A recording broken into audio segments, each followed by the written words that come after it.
வணக்கம். இது கேள்விக்களம்.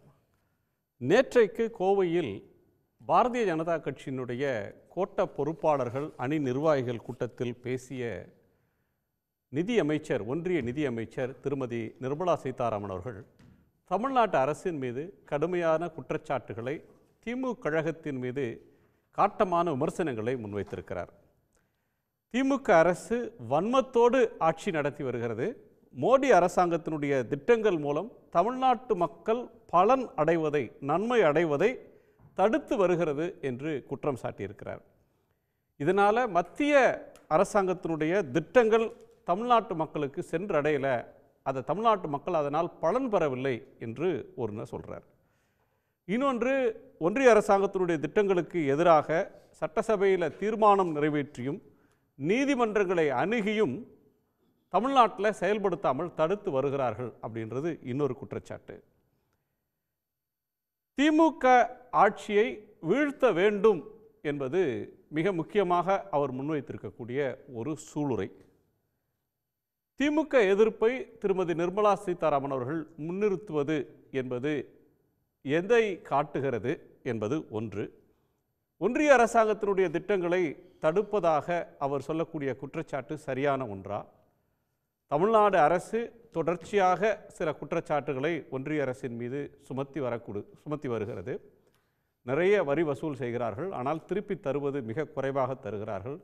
மிக்ஜம் புயலுக்கு நிவாரணம் நிதி வரவில்லை, பெஞ்சல் புயலுக்கு நிவாரண நிதி வரவில்லை. ஹிந்தியை ஏற்றுக்கொண்டால்தான் கல்விக்கு நிதி தருவோம் என்று சொல்கிறார்கள், இதை ஏற்க மாட்டோம் என்பது தொடங்கி மெட்ரோவுக்கு, கோவை மதுரை மெட்ரோ திட்டங்களுக்கு பணம் தரவில்லை என்று தொடங்கி பல குற்றச்சாட்டுகளை ஒன்றிய அரசை நோக்கி தமிழ்நாடு அரசு சுமத்தி வருகிறது. இந்த நிலையில் நிர்மலா சீதாராமன் அவர்கள் சொல்லக்கூடிய கருத்தை எப்படி புரிந்து கொள்வது என்பது ஒரு கோணம்.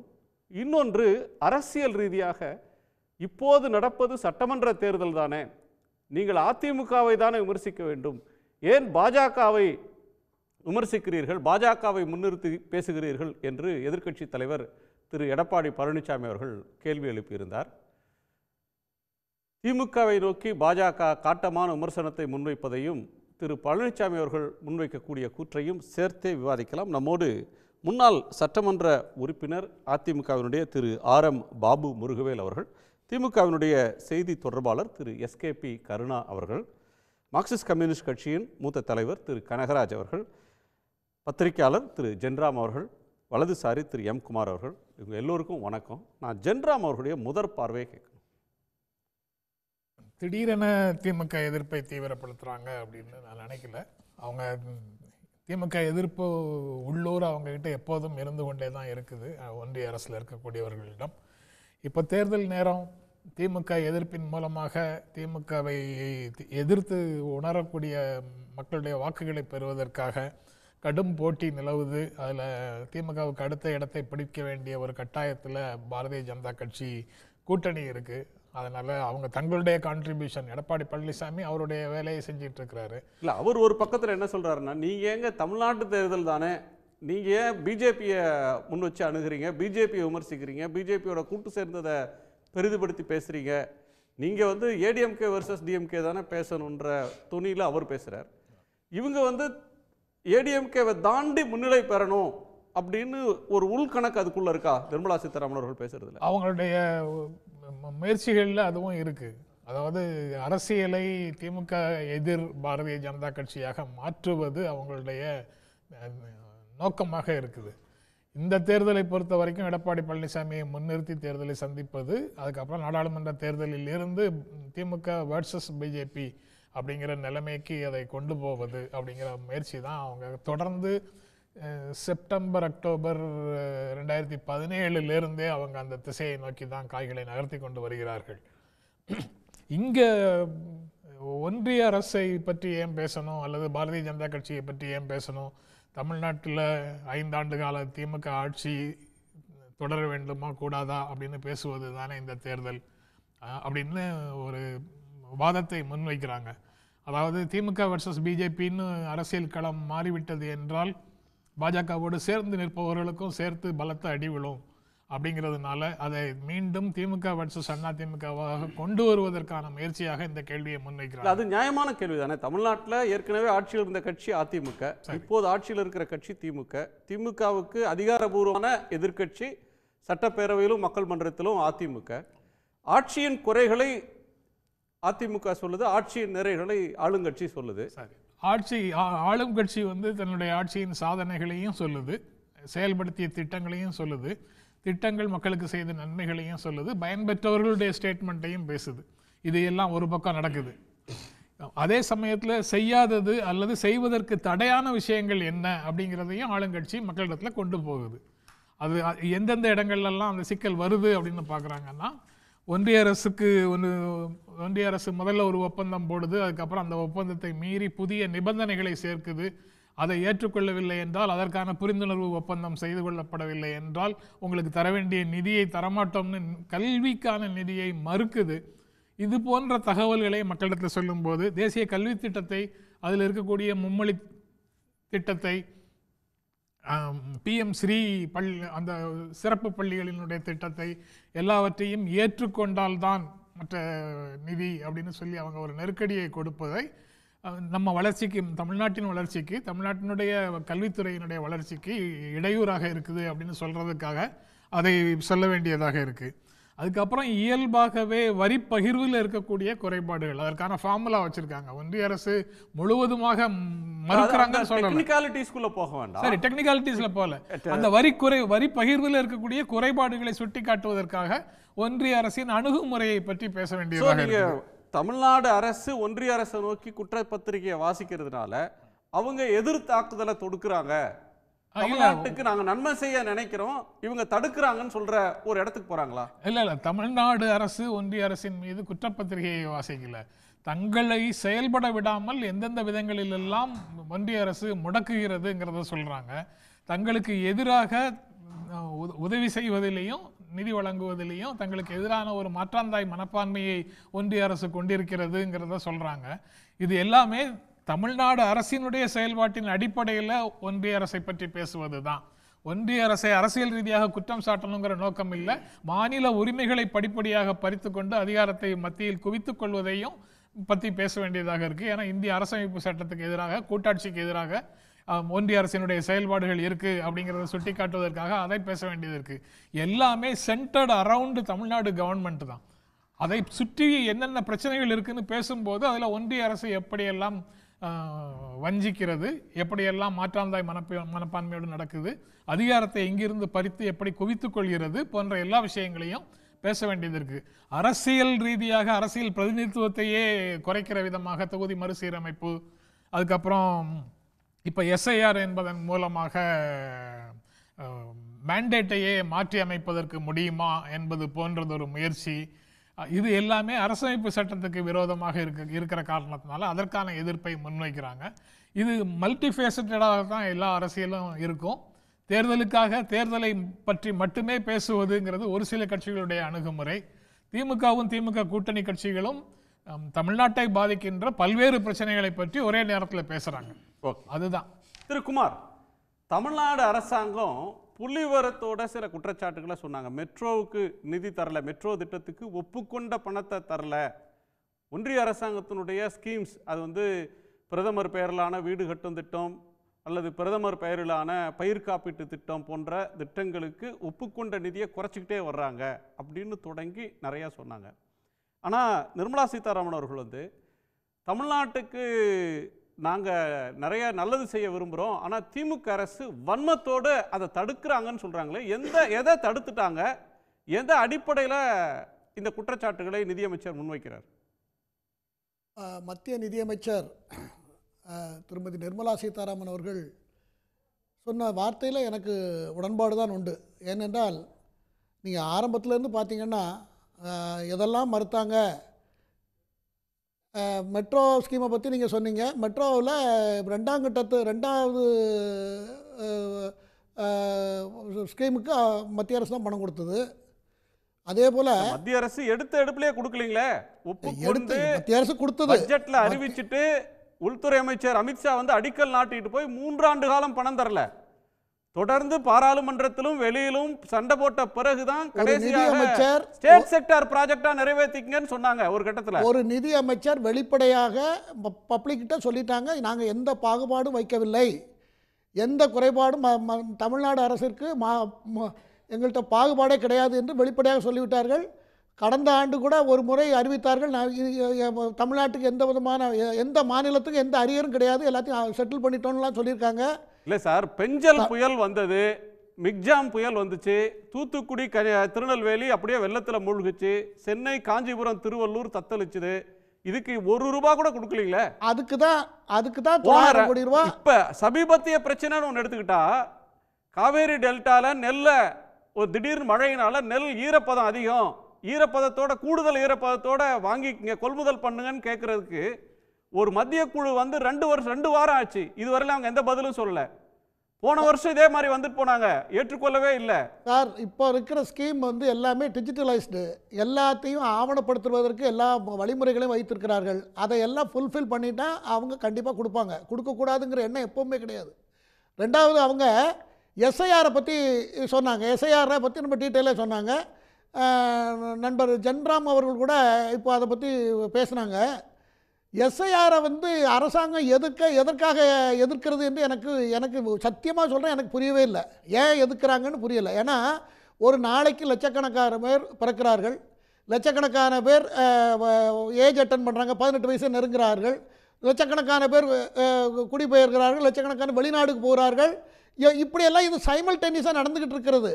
அப்போ இதை வந்து தேர்தல் நேரத்தில் ஒரு நாட்டினுடைய குடிமக்களுக்கு தான் அந்த நாட்டினுடைய அரசாங்கத்தை அமைக்கக்கூடிய கான்ட்ரிபியூஷன் இருக்கணுங்கிற ஒரு அடிப்படை சித்தாந்தத்தை நம்ம உணர்ந்து கொண்டு இது நடக்குமா நடக்காதா, இதெல்லாம் எப்படி அப்டேட் பண்ணுறது, முன்னெச்சரிக்கை தெரிந்த ஒருவர் எஸ்ஐஆர் வந்து நீங்கள் வந்து புதுசாக வாக்காளரை வந்து பிறந்தவரை சேர்க்கணும், 18 வயசு ஆனவரை சேர்க்கணும், இறந்தவங்களை நீக்கணும், இடம் மாறினவங்களுக்கு முகவரி மாறணும், வெளிநாடு போனவங்களை நீக்கணும் அப்படின்னா இது வருஷம் நடந்து கொண்டு தானே இருக்கு. ஆமா, சம்மரி ரிவிஷன் அப்படின்ற ஒன்று ஒவ்வொரு தேர்தலுக்கு முன்பும் நடக்குது. ஒவ்வொரு 6 மாதம் ஒவ்வொரு வருஷத்துக்கு ஒரு வாட்டி சேர்த்தல் நீக்கல் நடந்து கொண்டே இருக்கு. இது வந்து மொத்தத்தையும் நீக்கிட்டு புதுசா அப்ளிகேஷன் கொடுத்து ஒருத்தர் வாக்காளரா பதிவு செய்து கொள்ளணும் அப்படின்ற ஒன்று. இல்ல இல்ல ஒரு மாதத்துக்குள்ள ஒரு 3 மாசம் 4 மாசத்துல தேர்தலை வச்சுக்கிட்டு இப்ப பண்றது நியாயமான்றதான கேள்வி.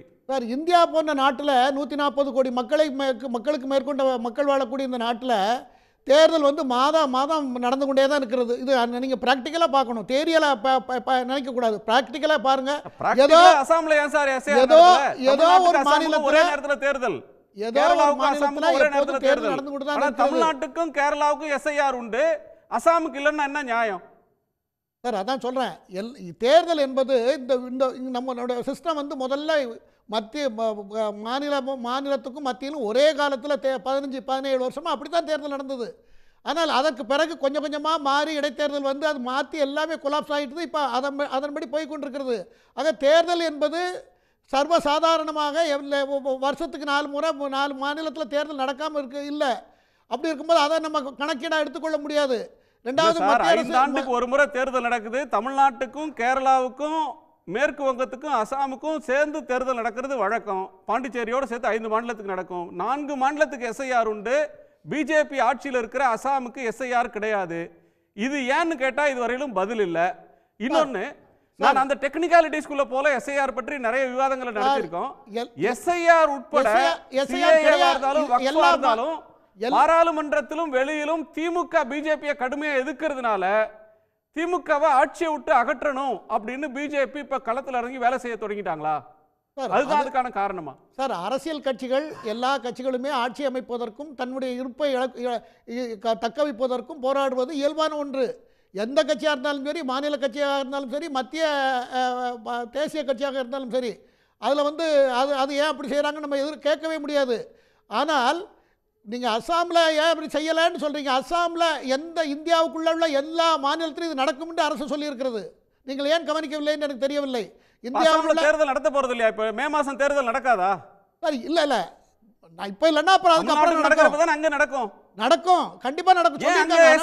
அனௌன்ஸ்மெண்ட் இருக்குது சார், எல்லா மாநிலத்துக்கும் அனௌன்ஸ்மெண்ட் இல்லை. எஸ்ஐஆர் அங்கே தொடங்கல சார். நான் படிச்சிருக்கேன் சார், அனௌன்ஸ்மெண்ட் இருக்கு. இல்லை சார், நீங்கள் எலெக்ஷன் கமிஷன் வெப்சைட் போய் பாருங்க சார், நான் தெளிவாக படிச்சிருக்கேன். சரி, அது என்ன அசாம்ல எஸ்ஐஆர் இல்ல. நான் பார்த்துட்டு நான் உங்களுக்கு இப்ப நான் பதில் சொல்லுகிறேன். நான் எனக்கு தெரியும் இந்தியா பூரா இது பார்க்கிற இருக்கிற நேயர்கள் எல்லாருக்கும் தெரியும் சார், அசாம்ல எஸ்ஐஆர் நடக்கல.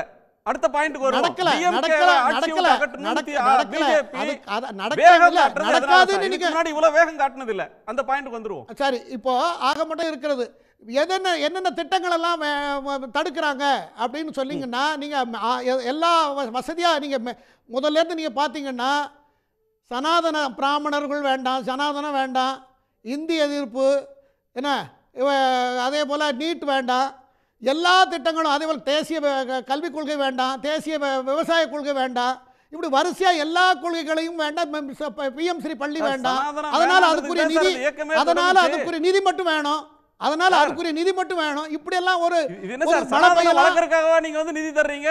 சனாதனம் கூடாதுன்றதுக்கு 100 வருஷமா 100 வருஷமா இதெல்லாம் நாட்டினுடைய ஒட்டுமொத்த நன்மைக்காகவும் எல்லா மக்களும் ஒன்றா வாழ்வதற்காகவும் ஏற்படுத்தப்பட்ட, நடைமுறைப்படுத்தப்பட்ட, பின்பற்றப்படுற ஒரு கொள்கை. அது எங்களுக்கு தனி கொள்கை. இது வேண்டாம், அது வேண்டாம். மத்திய அரசு எதை கொண்டு வந்தாலும் மாற்றான் மனப்பான்மையோட மத்திய அரசை எதிர்த்தே நம்ம வளரணும்னு ஒரு கொள்கையை திமுக வகுத்திருக்கிறது. அதனால தான் அவங்க அப்படி பேசுகிறாங்க. திமுகவுடைய கொள்கை எதிர்ப்பை சொல்லி, குறைய சொல்லி, எதை வந்தாலும் நான் எதிர்ப்பேங்கிற நோக்கத்தில் எஸ்ஐஆரை எதுக்கிறது எனக்கு 100% அப்படி தான். மற்றதுலையாவது கொஞ்சம் பேசலாம். எஸ்ஐஆரை எதுக்கிறது ஒரு நாட்டில் உள்ள குடிமக்கள் ஓட்டளிப்பதற்காக எதுக்கிறதுல ஒரு நியாயம் இருக்கு. ஆனா எஸ்ஐஆர் எதுக்கிறதுல நியாயம் இல்ல. இல்ல நியாயம் மத்த இப்ப பிஎம்ஸ்ரீ நிதியை வந்து வேண்டாங்கிறது, இந்தி வேண்டாங்கிறதுனால நீங்க கொடுக்க மாட்டேன்றீங்க, நம்ம ஒரு வாதம் வைக்கிறோம். அது பேச வேண்டிய விவாதம் தான், அதுல எனக்கு மாற்று கருத்து இல்லை. ஆனால் இதை போல ஒரு விஷயங்கள்ல எஸ்ஐஆர் வேண்டாம் ஒரு நாட்டில் எப்போ நம்ம வருஷா வருஷம் நடந்துகிட்டு இருக்க ரெகுலரா, அது வேற.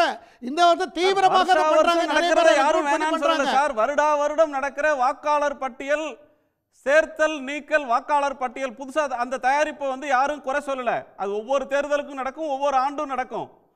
யாருக்கெல்லாம் 18 வயது பூர்த்தி ஆகுமோ அவங்க எல்லாம் எப்போ வேண்டுமானாலும் தங்களை வந்து வாக்காளரா சேர்த்துக் கொள்ளலாம். அது ஆன்கோயிங் ப்ராசஸ். அது மொத்தத்தையும் கிழிச்சிட்டு புதுசா ஆட்டத்தை எழுதுறாங்க.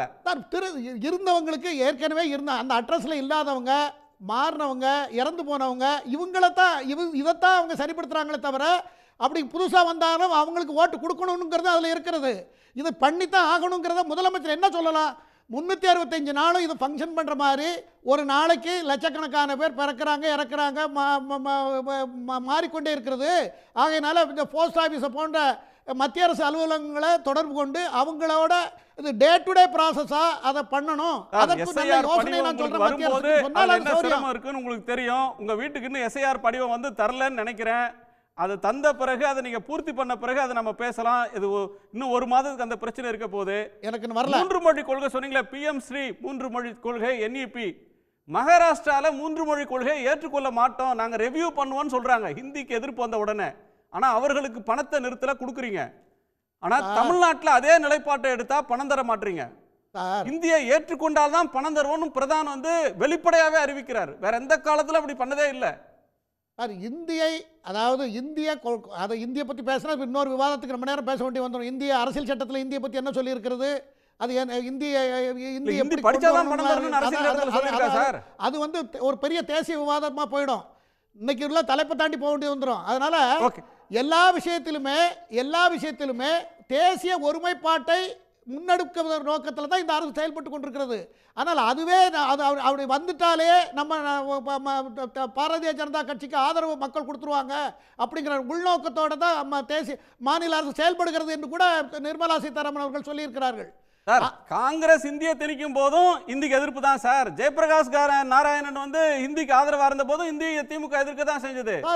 பிஜேபிக்காக எதிர்க்கிறாங்க. அடுத்த பாயிண்ட்டுக்கு போவோம். நேற்று தேவைப்படாதது இன்னைக்கு தேவைப்படும் சார். 150 வருஷத்துக்கு முன்ன தேவைப்படலைங்கிறது இன்னைக்கு தேவைப்படும். இன்னைக்கு வெளிநாட்டுகளில் வேலை செய்யற நம்ம வெளியே போங்கிறோம்.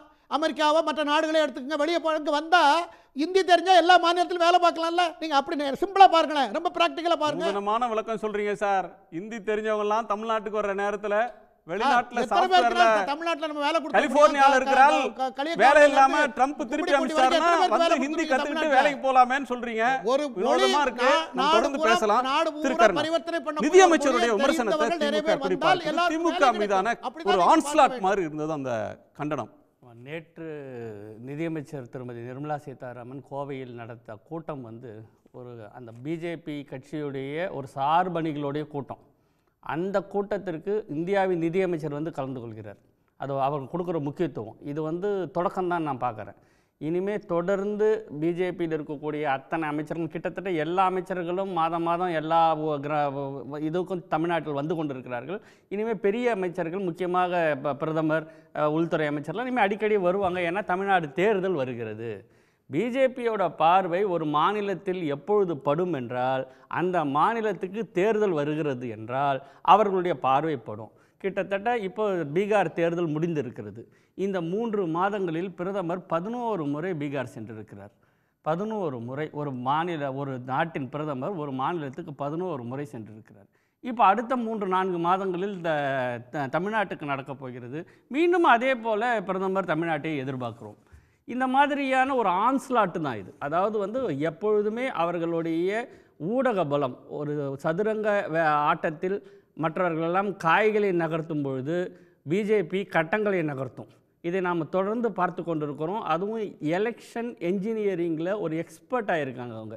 எலெக்ஷன் என்பது, தேர்தல் என்பது யாரை தேர்ந்தெடுப்பது என்பதன் உரிமையை மக்களிடம் கொடுத்து மக்களிடமிருந்து அந்த முடிவை பெற்றுக்கொள்வது தான் தேர்தல். ஆனால் அந்த தேர்தலுக்கு நடுவில் இந்த தேர்தலை நடத்தக்கூடிய இந்த முறையில் எல்லா விதங்களிலும் அவர்கள் ஊடுருவி எல்லா விதத்திலையும் மாற்றி இருக்கிறார்கள். இப்போ நீங்கள் வந்து திரு குமாரிடம் எஸ்ஐஆர் பற்றி அவ்வளவு கேள்விகள் கேட்டீர்கள்.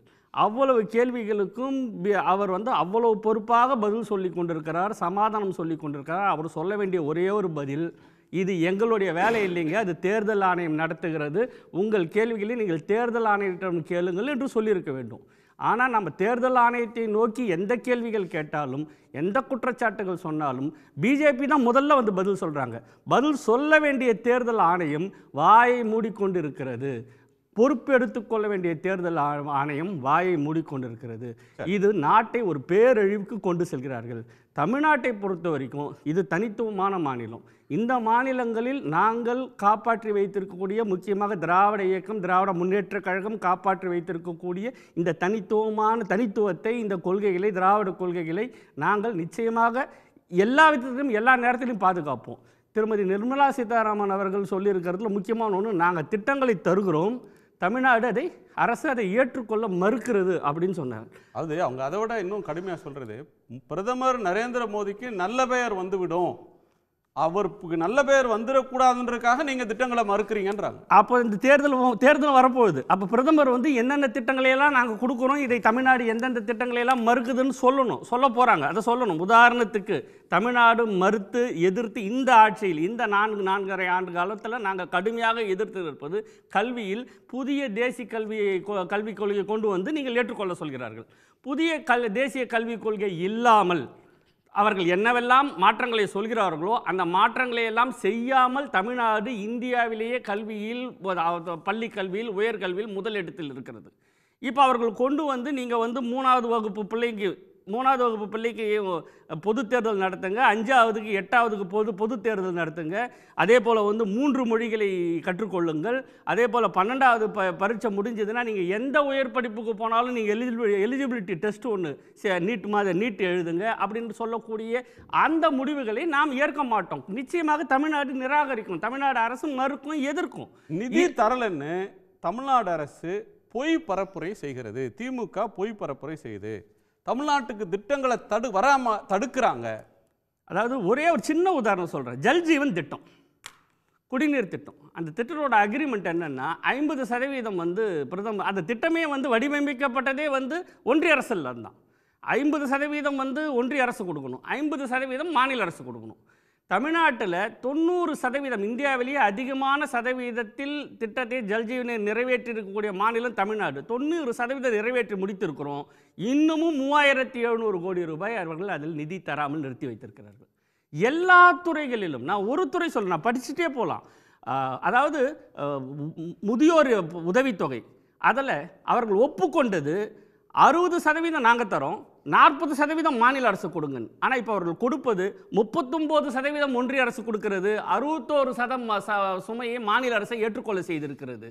Indira Gandhi old age pension, Indira Gandhi national disability scheme, அதில் 100% நாங்கள் தரோம், நீங்கள் அதை செயல்படுத்துங்கள் என்றார்கள். நாம் செயல்படுத்திட்டு இருக்கோம், பிரமாதமாக மிகச் சிறப்பாக செயல்படுத்தி கொண்டிருக்கக்கூடிய மாநிலம். அதில் 33% அவர்கள் தருகிறார்கள், 66% நிதிச்சுமை நம்ம மேலே சுமத்துறாங்க. இது வந்து 1 லட்சம் 2 லட்சம் கோடி விஷயம், ஒரு கோடி 2 கோடி விஷயம் இல்லை, லட்சம் கோடி. நாம் 6% மக்கள் தொகை இருக்கக்கூடிய தமிழ்நாடு இந்திய பொருளாதாரத்தில் கிட்டத்தட்ட 12% நம்ம கொடுக்குறோம். 2 மடங்கு நம்ம பங்களிக்கிறோம். 2 மடங்கு பங்களிக்கக்கூடிய ஒரு மாநில அரசுக்கு அவர்கள் கேட்கக்கூடிய திட்டங்களை தராமல் நாங்கள் கொடுக்கக்கூடிய திட்டங்களை நீங்கள் ஏற்றுக்கொள்ளவில்லை என்று சொல்வது வந்து எந்த விதத்திலையும் நம்மளுடைய அரசியல் சூழல், நம்முடைய தேவை வேற. இப்போ மெட்ரோவை பற்றி பேசணும். மெட்ரோவை இந்தியாவிலே மிக அதிகமாக வளர்ச்சி அடையக்கூடிய மாநகரங்களில் முதல் 20இல் 8 மாநகரங்கள் தமிழ்நாட்டில் இருக்கிறது. இப்போ கோவைக்கும் மதுரைக்கும் தமிழ்நாடு அரசு மெட்ரோ திட்டம் வேண்டும் என்று அனுப்பியிருக்கிறது. கோவை மாநகரில் போய் அந்த கூட்டத்தை நடத்துகிறார் அவர் நிதியமைச்சர். நாம் அந்த கோவை மாநகரத்தில் மெட்ரோ ஏன் தரவில்லை அப்படின்ற ஒரு காரணத்தை அவர் சொல்லியிருக்கணும். ஏன்னா தமிழ்நாடு அரசு கேட்டிருக்கிறது. மெட்ரோ ஒப்புதல் கொடுப்பதற்கு அவர்கள் என்ன. ஆனால் உத்தரப்பிரதேசத்தில் கோவையை விட 4இல் 1 மடங்கு பெரிய ஒரு சின்ன ஊர்களுக்கெல்லாம் மெட்ரோ ஓடிக்கொண்டிருக்கிறது. அப்போ இது மாதிரியான அநீதிகளை, இம்பார்ஷியாலிட்டியை நம்ம கேட்குறோம், நம்ம தட்டி கேட்குறோம். நாம் கேட்க வேண்டிய கேட்கும் திட்டங்களை கொடுங்க. ரயில்வே திட்டங்கள், அதாவது யூபிஏவில் ஆரம்பித்து கிட்டத்தட்ட 10%, 15% முடிந்த ரயில்வே திட்டங்கள் எல்லாத்துக்கும் ஒவ்வொரு நிதியாண்டிலும் வெறும் 1000 ரூபாய் ஒதுக்குகிறார்கள். 1000 ரூபாய். தமிழ்நாட்டில் ரயில்வே திட்டங்கள் எந்த திட்டங்களும் அப்படியே ஸ்டாலாக இருக்கிறது. ஆனால் கேட்டால் ஒரு பெரிய ஸ்டேட்மெண்ட் கொடுக்குறாங்க, நாங்கள் ரயில்வேவுக்கு தமிழ்நாட்டில் இவ்வளோ பணம், இத்தனை கோடி நாங்கள் ஒதுக்கி செலவு பண்ணியிருக்கோன்னு. ரயில் நிலையங்களை மாடர்னைஸ் பண்ணுற திட்டங்களுக்கான செலவுகளை இந்த ரயில்வே ஸ்கீமில் கொண்டு வந்து சேர்க்குறாங்க. அந்த மாதிரி அவர்கள், அதுவும் நான் சொன்ன மாதிரி நாம் சதுரங்க ஆட்டத்தில் காய்களை நகர்த்தணும், அவர்களை கட்டங்களை நகர்த்தி கொண்டிருக்கிறார்கள். இந்த எஸ்ஐஆரை பொறுத்த வரைக்கும் நிச்சயமாக இதை எப்படி வந்து ஏன் எதிர்க்கிறீங்கன்னு அவர் குமார் கேட்குறாரு. இதில் எந்த ஒரு, அதாவது குடியுரிமையே சோதிக்கிறார்கள். நாம் 2002, 2005 ஒரு ரிவிஷன் நடந்தது இங்கே தமிழ்நாட்டில். இதே போல் ஒரு சீரியஸ் ரிவிஷன் நடந்தது. இந்த இன்டென்சிவ் ரிவிஷன் அது பேர். அந்த இன்டென்சிவ் ரிவிஷன் நடக்கும்போது அந்த எஸ்ஓபி கொடுத்தாங்க, என்னென்ன பண்ணணும்னு சொல்லி தேர்தல் ஆணையம் அதுக்கு ரிவிஷனுக்கு எஸ்ஓபி கொடுத்தாங்க. அதில் 32 பேரா 32ல் தனிநபரின் குடியுரிமையை தீர்மானிப்பது எஸ்ஐஆர் பணியாளரின் வேலை அல்ல, தெளிவாக இருக்குது. 2002, 2005. இந்த 2025 எஸ்ஐஆருக்கு கொடுக்கப்பட்டிருக்கக்கூடிய எஸ்ஓபி ஸ்டாண்டர்ட் ஆப்ரேட்டிங் ப்ரொசீஜர் பேரா 8ல் தனிநபரின் குடியுரிமை பரிசோதிக்கப்படும். அப்போது ஒரு நாட்டில் குடிமக்களாக இருந்து கொண்டு தொடர்ந்து தேர்தல் வாக்கரசியலில் பங்கெடுத்து கொண்டு தொடர்ந்து வாக்களித்து கொண்டிருக்கக்கூடிய ஒரு குடிமக்களின் குடியுரிமையை நீங்கள் தேர்தலில் நீங்கள் பரிசோதிப்பீங்களா? அப்போ இது மறைமுகமாக தமிழ்நாடு எதிர்த்து கொண்டிருக்கக்கூடிய என்ஆர்சியை நீங்கள் இதில் செயல்படுத்துறீங்க, நம்ம மேலே திணிக்கிறீங்க. பீகாரில் 65 லட்சம் வாக்காளர்கள் நீக்கப்பட்டார்கள். எதிர்க்கட்சிகள்லாம் போராடிச்சு, உச்சநீதிமன்றத்துக்கு போச்சு. 35 லட்சம் வாக்காளர்கள் மீண்டும் வாக்காளர் பட்டியலுக்குள்ளே வந்தாங்க. 30 லட்சம் பேர் வரவே இல்லை. அந்த 30 லட்சம் பேர் யார், நீக்கப்பட்டவர்கள் யார் அப்படின்னு கேட்குறாங்க. அவர்கள்லாம் இறந்துட்டாங்க அப்படின்னு ஒரு தேர்தல் ஆணையம் ஒரு பதில் கொடுக்குது. இறந்தவர்களின் பட்டியலை கேட்குறோம். இறந்தவர்களின் பட்டியலை சுப்ரீம் கோர்ட் வந்து பப்ளிஷ் பண்ண சொல்லுது. இவர்கள் என்ன பப்ளிஷ் பண்ணுறாங்கன்னா ஜெராக்ஸ் எடுத்து தான் பப்ளிஷ் பண்ணுறாங்க. அதுலேயும் காங்கிரஸ் கட்சி வந்து அதை ரொம்ப ஆராய்ந்து இறந்தவர்களிலிருந்து 7 பேரை தேர்ந்தெடுத்து ராகுல் காந்தி அவரோட வீட்டில் விருந்து சாப்பிட்றார். அதாவது தேர்தல் ஆணையம் இறந்து விட்டதாக சொல்லி பட்டியலிருந்து நீக்கியவர்களுடன் 7 பேரை ராகுல் காந்தி விருந்து சாப்பிடுகிறார். இந்த அளவுக்கு பார்ஷாலிட்டி. 18 வயசுக்கு மேலே பீகாரில் 25 லட்சம் பேர் இன்னைக்கும் வாக்காளர் பட்டியலில் சேர்க்கவே இல்லை. இப்போ அவர்கள்லாம் எங்கே இருக்கிறாங்க? ஏன்னா மக்கள் தொகையில் இருக்காங்க. பீகாரோடைய மற்ற அரசு மானியம் பெறக்கூடிய அரசு துறையில் இருக்கக்கூடிய எல்லா கணக்கிலையும் அவர்கள் இருக்காங்க. வாக்காளர் பட்டியல் இல்லை. அவர்களாம் எங்கே இருக்காங்க? பெரும்பான்மையான 18 வயசுக்கு மேலே இருக்கவங்க தென் மாநிலங்களில் இருக்காங்க. அவர்களை கொண்டு போய் அங்கே சேர்க்கக்கூடிய எந்த முயற்சியும் எடுக்கல. இப்போ இது எல்லாம் விளைவுகள், இது கேஸ்கேடிங் எஃபெக்ட். இந்த விளைவுகள் தமிழ்நாட்டில் வரும்.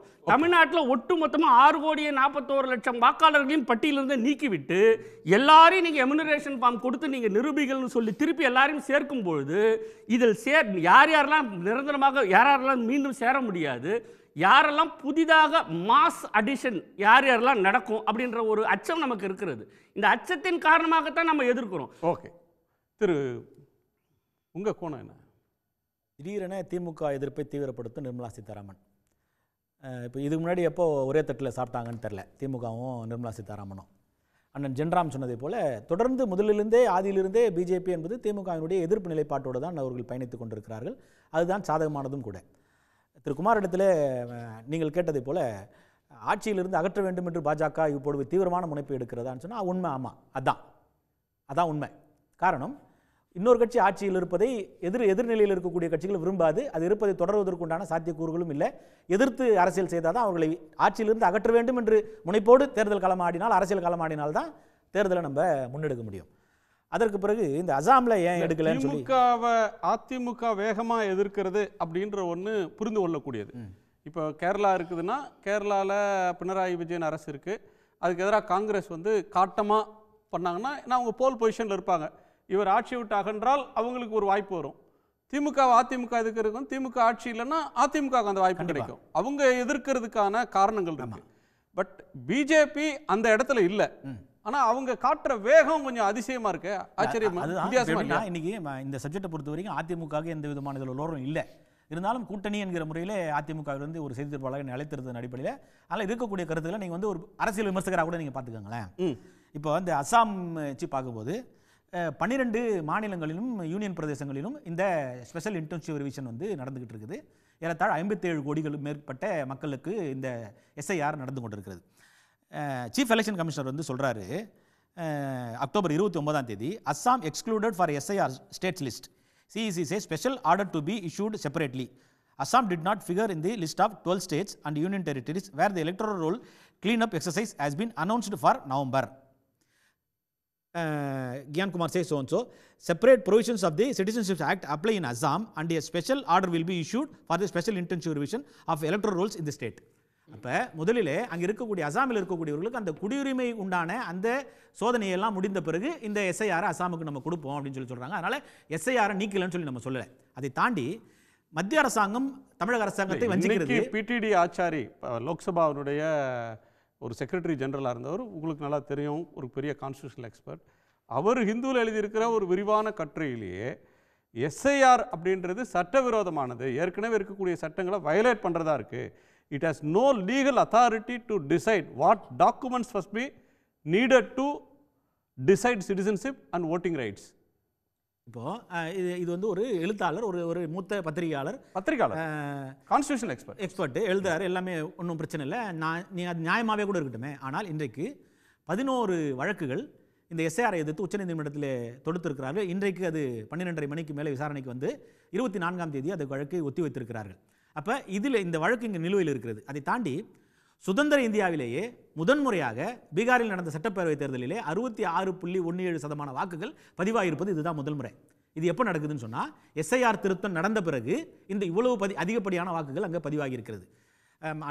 தோழர் நம்ம கருணா சொன்னதை போல 35 லட்சம் வாக்குகளை திரும்ப சேர்த்துட்டாங்க. இல்லை, முதலிலே இந்த எஸ்ஐஆர் திருத்தத்தின் பிரகாரம் 62 லட்சம் வாக்குகள் நீக்கப்படுகிறது.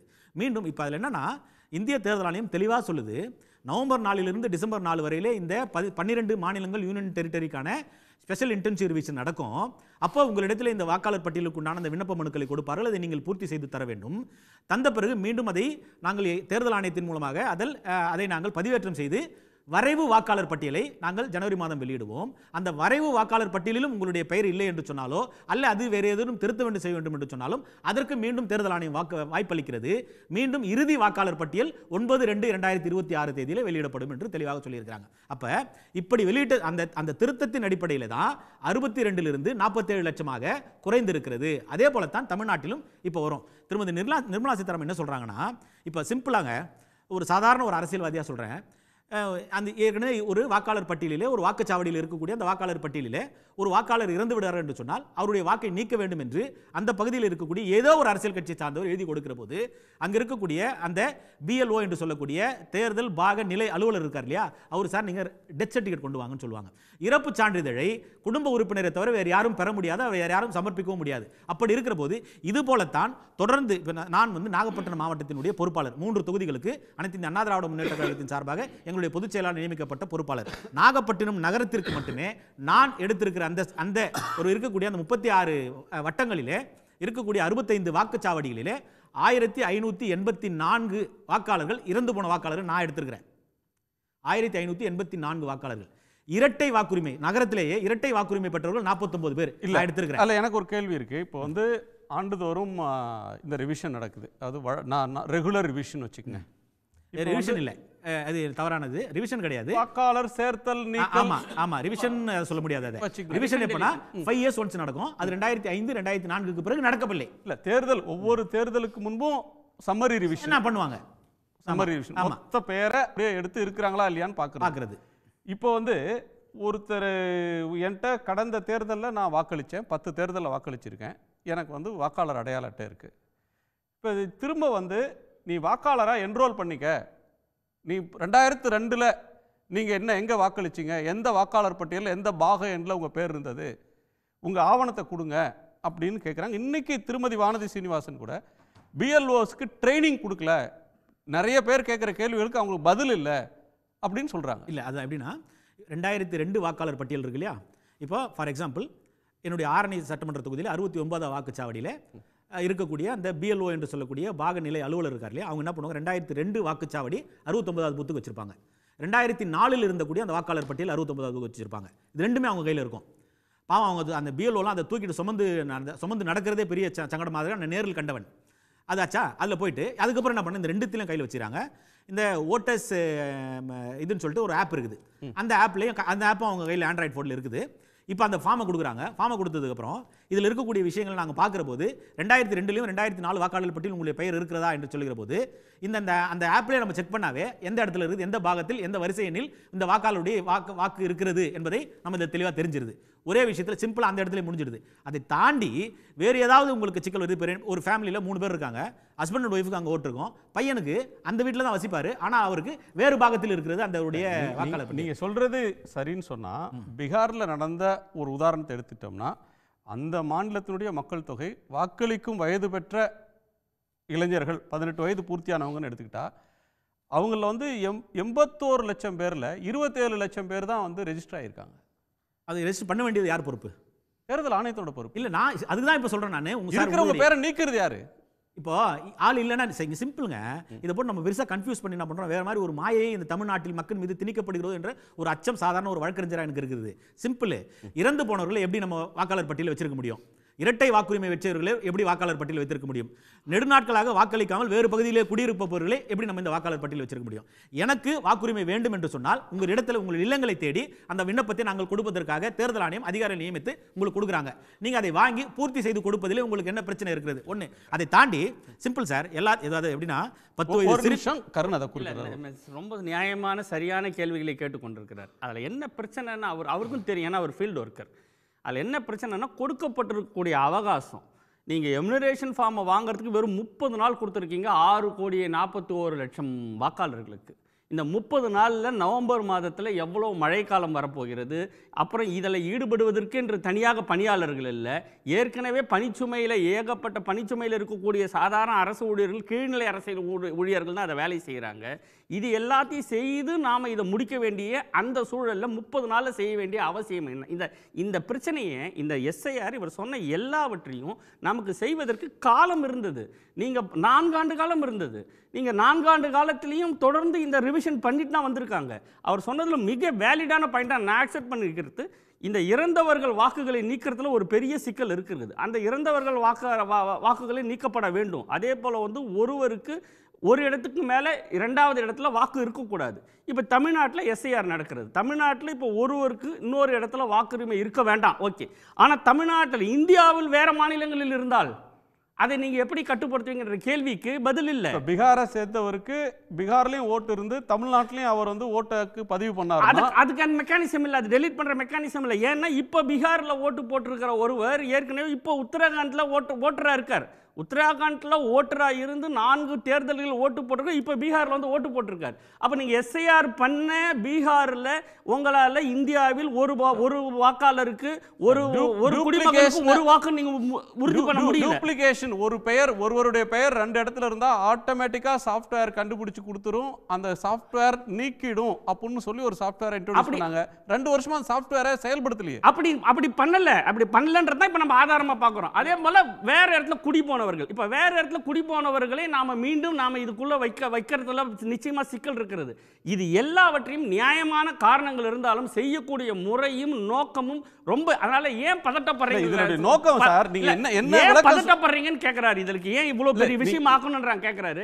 நமக்கு கடமை இருக்கிறது. எனக்கு இருக்கிற ஒரு இது வந்து, ஒரு வாக்காளருடைய பெயர் 2வது முறை எடுந்தாலோ அல்லது இறந்தவர் பேர் அந்த பட்டியலில் இன்னொரு ஆண்டோ 2 ஆண்டோ இருந்துட்டாலோ யாருக்கும் நட்டம் இல்லை. ஆனால் ஒரு எலிஜிபிள் வாக்காளர் ஒருத்தருடைய பெயர் இடம்பெறாமல் போயிடுச்சு, நீக்கப்பட்டுருச்சுன்னு சொன்னா அதுக்கு யார் பொறுப்பு? இப்போ இதுதான் தேர்தல் ஆணையம் அதை என்ஷூர் பண்ணுமான்றது. தமிழ்நாட்டை பொறுத்த வரைக்கும் திராவிட முன்னேற்ற கழகம், அதிமுக இந்த 2 கட்சியும் தொடர்ந்து ஒரு நல்ல பேஸ் லெவல்ல நமக்கு இருக்கக்கூடிய கட்சி, தொடர்ந்து ஆண்டு கொண்டு இருக்கக்கூடிய கட்சி. நம்ம 2 கட்சிக்கும் பெரிய பொறுப்பு இருக்கிறது. நம்முடைய தமிழ்நாட்டு மக்கள் ஒருவர் கூட வாக்காளர் பட்டியலிருந்து விடுபடக்கூடாதுன்னு அந்த பொறுப்பின் உணர்வோடு தான் நம்ம இதை நோக்கம் பார்க்கணும். மொழியே திமுக ஆதரிக்கிறது, அதனால் அதிமுக எதிர்க்கிறது என்ற அந்த நிலைப்பாட்டை எடுக்கக்கூடாது. இப்போ அதாவது நேரம் இல்லைங்கிறது நானும் ஒத்துக்கிறேன். ஆனால் 2004 நடைபெற்ற இந்த எஸ்ஐஆர்ல நேரம் இல்லைன்றதுன்னா இந்த ஒரு மாசத்துக்குள்ள எஸ்ஐஆர் பத்தாதுன்னு சொல்றேன். அதுக்கு சொல்றேன் நான் 2004ஆம் ஆண்டு நடைபெற்ற இந்த எஸ்ஐஆர்ல 187 தொகுதிகளுக்கு ஒரு முறையும், அதுக்கப்புறம் இந்த மாதிரி மழை காலங்கள்லாம் இருந்துச்சுன்னு சொல்லிட்டு நான் அதுக்கப்புறம் இருக்கக்கூடிய 47 தொகுதிகளுக்கும் தனியார் நடத்தின வரலாறும் நம்ம தமிழ்நாட்டில் இருக்கிறது. காலம் இல்லை என்று சொன்னால், இப்போ தேர்தல் அறிவித்த பிறகு ஒரு வேட்பாளர் வாக்காளர் சந்திக்கிற நாள் இப்போ எவ்வளோ குறைச்சிட்டாங்க தெரியுங்களா? 14 நாள் தான். ஒரு 14 நாளில் இருக்கிற பெரிய சட்டமன்ற தொகுதியை சுற்றி வந்து அனைத்து வாக்காளர்களும் சந்திக்கக்கூடிய ஒரு வேட்பாளர் இருக்கிற இந்த நாளில் 30 நாள் நமக்கு தேர்தல் ஆணையம் கொடுத்திருக்கிறது. இந்த 30 நாளை தாண்டி திருப்பி நீங்க அதாவது எப்படின்னா வரைவு வாக்காளர் பட்டியல் கொடுத்துருவாங்க. அதில் இருக்கக்கூடிய பிரச்சனையை தீர்ப்பதற்கு திரும்ப ஒரு 30 நாள் கொடுக்குறாங்க. அதுலேயும் தேர்ந்ததுக்கு பிறகு அதுக்கப்புறம் 30 நாள் கழிச்சு தான் 9/2/2026 தான் நமக்கு வந்து இறுதியான வாக்காளர் பட்டியல் இருக்கும். இப்போ நம்ம 4 இல்லைன்னு சொல்றாங்க இல்லையா?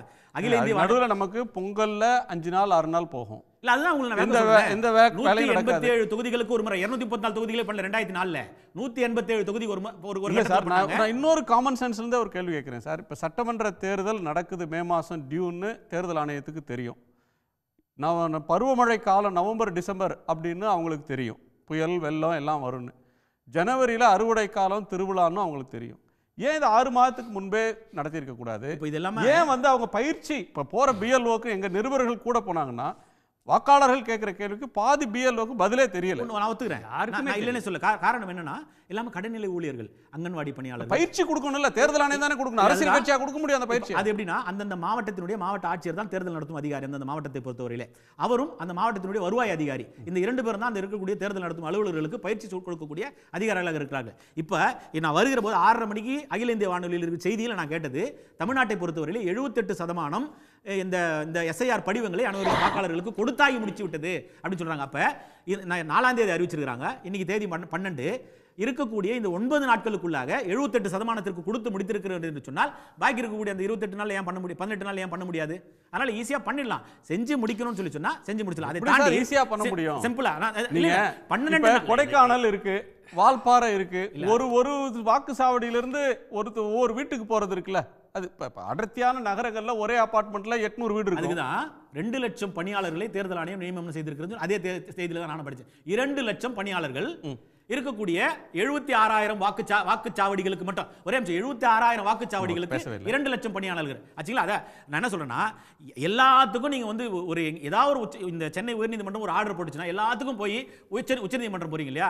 எங்களுக்கு மத்திய அரசாங்கம் சரியான பணம் கொடுக்கல, அஸ்ஸாமுக்கு நான் தான் பெரிய அண்ணன், ராகுல் காந்தி தான் பிரதம மந்திரின்னு சொல்லி சொன்னீங்க இல்லையா? அப்ப அஸ்ஸாமுக்கு நீங்களே போய் ஒரு கேஸ் போட வேண்டியதானே? இந்த தமிழ்நாட்டில் அரசாங்கத்திலிருந்து எங்களுக்கு முறையாக பணம் வரவில்லை என்று சொல்லி தமிழக அரசாங்கம் உச்சநீதிமன்றத்தில் வழக்கு தாக்கல் பண்ணாங்க. இல்ல வராது.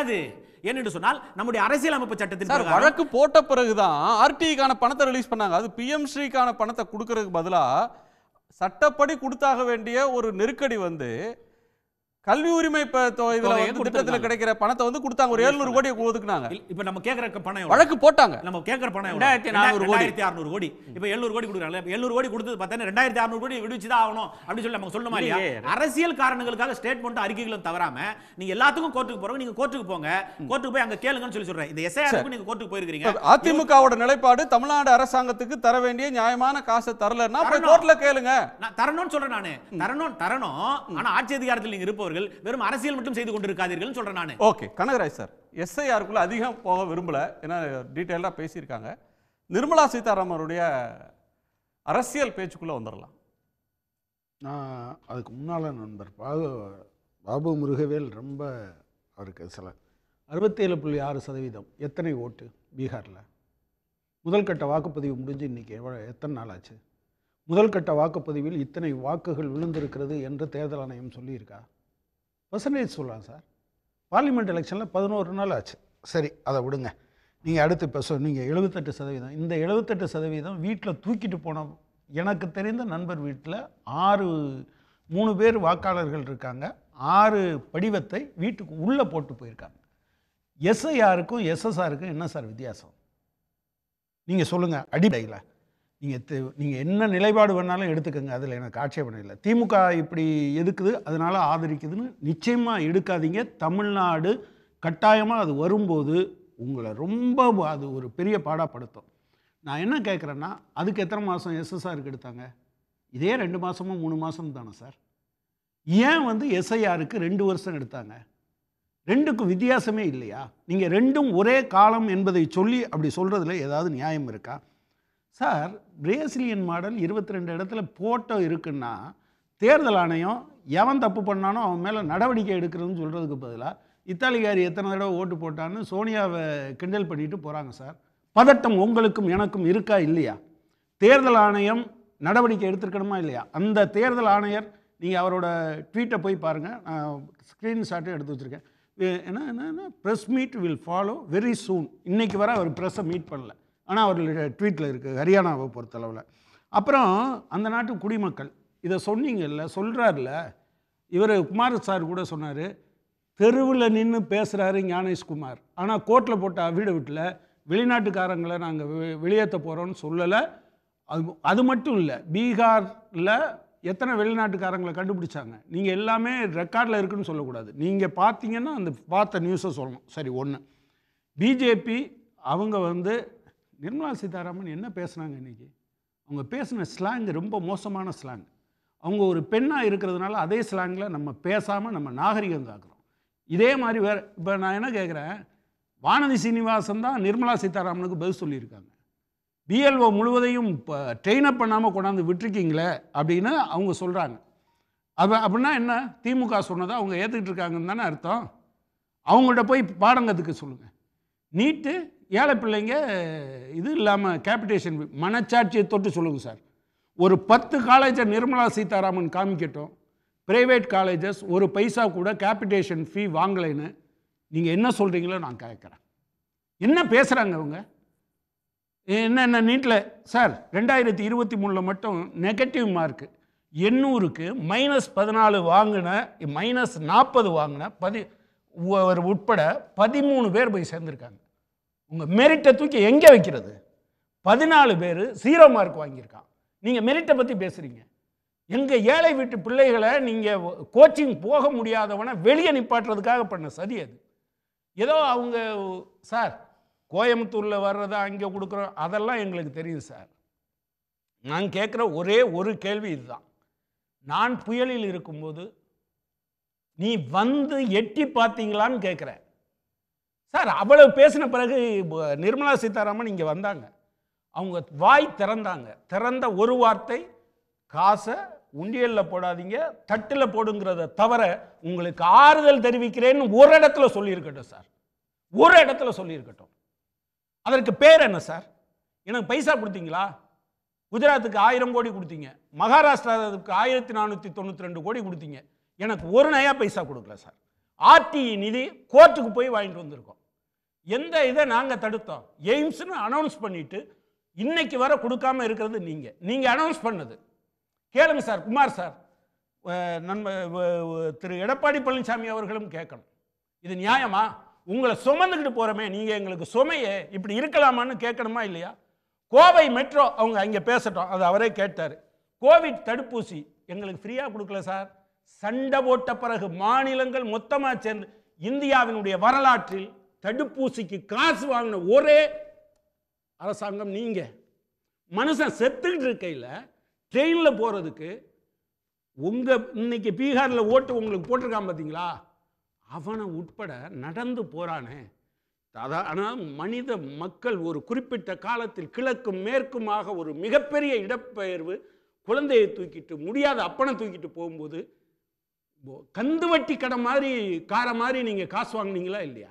ஏன் ட்ரெயின் அந்த நேரத்தில் சும்மா விட்டால் போயிருமா இல்லை கெட்டு போயிருமா என்ன?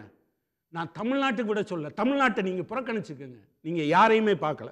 ஆனால் நீங்கள் 14,86,000 கோடியை பெருமுதலாளிகளுக்கு தள்ளுபடி பண்ணுவீங்க. ஆனால் என் ஊரில் இருக்கக்கூடிய என்னுடைய குடிமக்களுக்கு டிக்கெட்டு கூட காசு கொடுக்காம விட்டீங்க. நீங்கள் சமக்கிர சிக்ஷா அபியான், என் பிள்ளை படிக்கக்கூடாதுன்னு நினைக்கிறீங்க. நீங்கள் சொல்கிறத படிக்கிறதுக்கு நான் இல்லை. நீங்கள் மனுஸ்மிருதியை படிக்கணும்னு சொன்னால் அதை எரிக்கிறது என் வேலை. மனிதனை, சக மனிதனை ஏற்காத எந்த புத்தகமும் அதற்கு என்ன புனிதம்னு பேர் வச்சாலும் சரி, அதை நான் ஏற்க மாட்டேன். ஒரு பெண்ணை எப்போதும் சந்தேகி, உன் மகளை சந்தேகி, மனைவியை சந்தேகி, தாயை சந்தேகின்னு சொல்ற ஒரு புத்தகத்தை புனிதம் என்று சொன்னால் அந்த புனிதம் நாசமா போகட்டும். அதுக்காக நீங்க காசு கொடுக்க மாட்டீங்கன்னா என்ன உங்க காசா? என்னுடைய காசு சார். நரேந்திர மோடிக்கு அல்லது அவங்க பேசும்போது பேசுறாங்க, நான் மோடிஜி கொடுத்துருவாரு. யாருடைய காசு சார் அது? நீங்க மனுஸ்மிருதியை இன்னைக்கு நீங்க அடிச்சு கொடுங்க சார், நான் தெருவா கொடுக்குறேன் சார். மனு நீதின்னு நீங்க சொல்றீங்கல்ல, அத சூத்திரனுக்கு என்ன நீதி, வைசியனுக்கு என்ன நீதி, சத்திரியனுக்கு என்ன நீதி, பெண்களுக்கு என்ன நீதின்னு சொல்றீங்களோ அதை அடிச்சு கொடுங்க, தெருவா நம்ம 2 பேரும் கொடுப்போம். என்ன சார் இது நியாயம்? நீங்க சொல்றதை நான் படிக்கணுமா சார்? நான் படிக்க மாட்டேன் சார். நாம எல்லாரும் ஒன்னா வாழ்வோம் சார், ஆனா நான் சமமா வாழ்வேன்னு சொல்றேன். நீங்க என்ன சொல்றீங்க தெரியுமா? உங்களுக்கு அடிமையா வாழணும்னு சொல்றீங்க, ஆனா அதை உண்மை ஒன்னா வாழணும்னு சொல்றீங்க. நான் சமமா வாழ முடியாது என்பதை நீங்கள் சொன்னீர்கள் என்றால் நான் கலகம் செய்வேன். அப்பத்தான் நான் மனுஷன், அப்பத்தான் நான் குடிமகன். இல்லைன்னா நான் யாரு? எந்த திட்டத்தை செயல்படுத்தல. தமிழ்நாட்டில் நீங்க வேலை வாய்ப்புக்காக சொன்ன ஒரு திட்டம், இந்த 11 ஆண்டுகளில் ஒரு இண்டஸ்ட்ரி நான் கொண்டு வந்திருக்கேன்னு ஒன்றை சொல்லுங்க சார். ஒன்னே ஒன்று. நான் இப்போவும் சொல்றேன், எந்த திட்டத்தையும், அதாவது அவர் சொன்னார் கேட்காத திட்டத்தை அமல்படுத்தணும்னு சொல்றீங்க, நாங்கள் கேட்குற திட்டத்துக்கு காசும் கொடுக்க மாட்டேன்றீங்க, நீங்கள் சொன்னதுக்கும் கொடுக்க மாட்டேன்றீங்க. என்ன சார் நியாயம் இது? இதை சொல்லிட்டு அவங்க அரசியல் பேசுகிறாங்க. நீங்கள் பிஜேபியோட டார்கெட் என்னன்னு எங்களுக்கு தெரியும். திரு ஜென்ராம் அவர்கள் ரொம்ப சப்டிலாக சொன்னார், ஆனால் கரெக்டாக சொல்லிட்டார். நான் இப்போ சொல்கிறேன், அவங்க டார்கெட்டு திமுக இல்லை, அவங்க டார்கெட்டு அதிமுக தான். ஏன்னா நண்பர் பாகுபு முருகவேல் போல அந்த கட்சியை நேசிக்கிற, அது எம்ஜிஆருக்காக, ஜெயலலிதாவுக்காக, இரட்டை இலைக்காக, அவங்களுக்கு அவங்க ரீசன் சரியாக தப்பாங்கிறத பற்றி எனக்கு கவலை இல்லை. தமிழ்நாட்டில் அதிமுக என்கிற ஒரு கட்சி, அதுதான் தமிழ்நாட்டுக்கு எல்லாவற்றையும் செய்ய முடியும் என்று நம்புகிற சாதாரண அதிமுக தொண்டர் இருக்கான் இல்லையா, அவன் ஒரு நாள் விழித்து கொள்ளும்போது, இப்போவே கொஞ்சம் பேர் பேசுகிறாங்க, நிச்சயமாக நீங்கள் அஸ்ஸாம் கண பரிஷத் என்னாச்சு, ஆர்ஜேடி என்னாச்சு, நீங்கள் பீப்புள்ஸ் டெமோக்ராட்டிக் பார்ட்டி என்னாச்சு? சிண்டே சார் தேர்தலுக்கு முன்னால் சொன்னான் சார், அவர் தான், அவர் பேர் என்ன, சிஎம் ஏக்நாத் சிண்டே சிஎம்னு சொன்னான் சார். எனக்கு தெரியும் டார்கெட் திமுக அல்ல, திமுகவை ஒன்றும் பண்ணிட முடியாது, அதிமுகவை சீர்குலைக்கலாமான்னு பார்க்குறாங்க. ஐயோ பாவம், எடப்பாடி பழனிசாமி அதை சொல்கிறாரு. நான் சொல்கிறேன், காலம் சபிக்கும். நான் சாதாரண தொண்டன், அதிமுகவை உயிர் கொடுத்தவன் நிறைய பேர் இருக்கா சார், எனக்கு தெரியும். அவனுக்கு யாரையுமே பிடிக்காது. ஆனால் தலைவர் சொன்ன இந்த ரெட்டை வேலை இப்படி ஆயிடக்கூடாது, அவனுக்கு கையில் செலவுக்கு பைசா இல்லைன்னா மோதிரத்தை விற்றவன், செயினை விற்றவனா எனக்கு தெரியும். கிராஸ் ரூட் லெவலில் அவங்க டார்கெட் வைக்கிறது அவங்கள, அதுதான் என்னுடைய கவலை. அதைத்தான் நான் சொல்ல விரும்புகிறேன். நன்றி. நிறைவு செய்யலாம். ஏராளமான பார்வைகளை பகிர்ந்தீங்க. உங்கள் அனைவருக்கும் நன்றி. மீண்டும் சந்திப்போம். இது கேள்விக்களம் மக்களின் மேடை.